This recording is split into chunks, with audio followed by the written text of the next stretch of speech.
Let's start with the basic account, which appears in 7 different places in the Quran, of the angels bowing to Adam, which prompts the fall of the devil. I mean, this image from an Islamic manuscript on your screen here nicely illustrates this. You see all of the angels bowing down before Adam, but one of them, the devil, there on the left, in Arabic, the Quranic term is Iblis. Refused in the manuscript, we see Shaitan, but usually in this episode in the Quran, he's called Iblis. The devil refuses to bow down before Adam. Now, one of the passages which give us the story is Quran chapter 7, verse 11, in which God says, certainly, speaking to sort of humanity, certainly we created you and then fashioned you. That's a reference to Adam. Then we said to the angels, prostrate yourselves. Now, this is interesting because the verb here used to prostrate is related to the root sajada.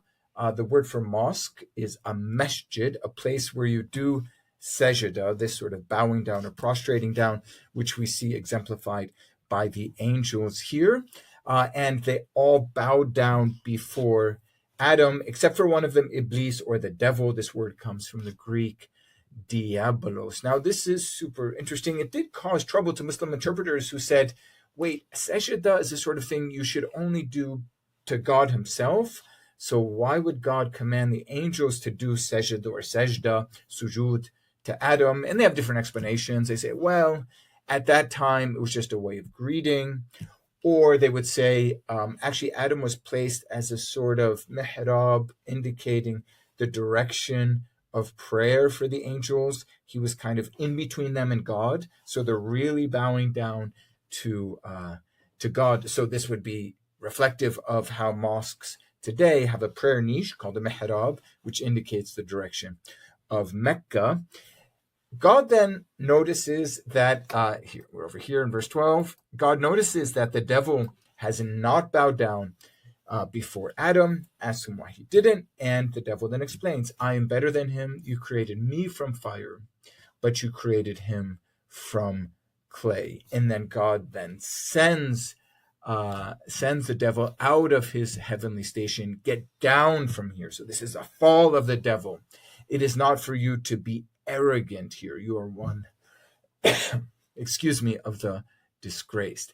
Now, there's another place in which this episode is introduced uniquely by a conversation between God and the angels that takes place right before the command of God to the angels to bow down before Adam. This is Quran chapter 2, known as Al-Baqarah.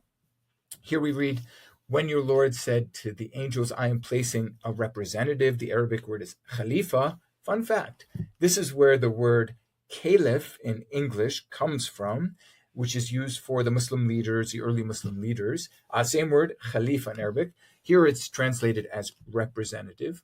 I am placing a representative on earth. The angel said, will you place in it someone who will work corruption in it and shed blood while we declare your praises and sanctify you? He said, I know what you do not know. Okay, this verse seems pretty cool, God and the angels and all of this, creation of humanity, but it does have some mysteries in it. So, for example, why do the angels seem to know somehow or guess that the man whom God will create will work corruption on earth and shed blood on earth?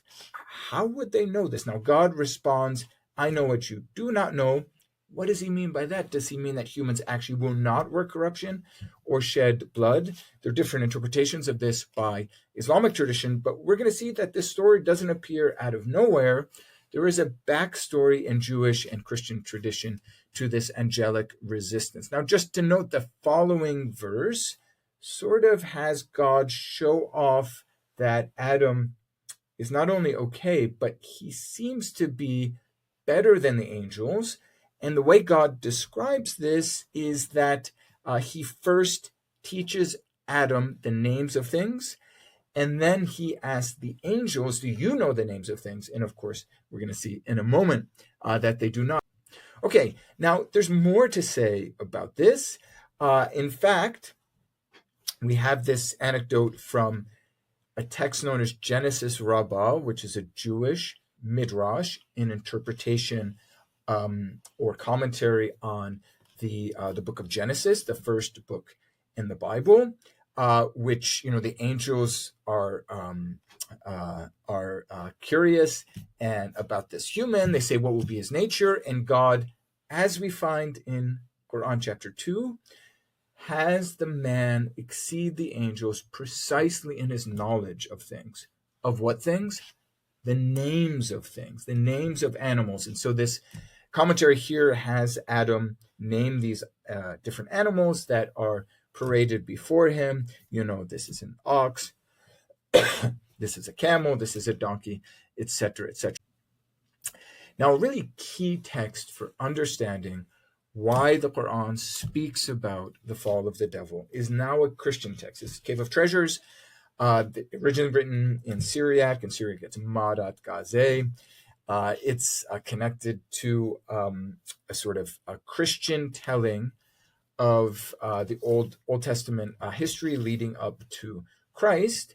And even Adam, in this Syriac language, Christian text, is made to anticipate Christ. And here, finally, we have a pre-Quranic text that has the story of God commanding the angels bow before Adam. And this clarifies a lot, because we said in the Quran, it's kind of complicated. Like, why would God ask the angels to do sajda to Adam when angels should only bow to God and humans should only bow to God?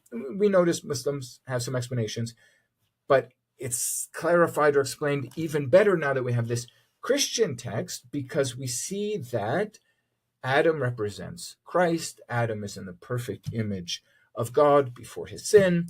And so necessarily God, not necessarily, but logically, God calls on them to bow down before the one who is his perfect image, to Adam.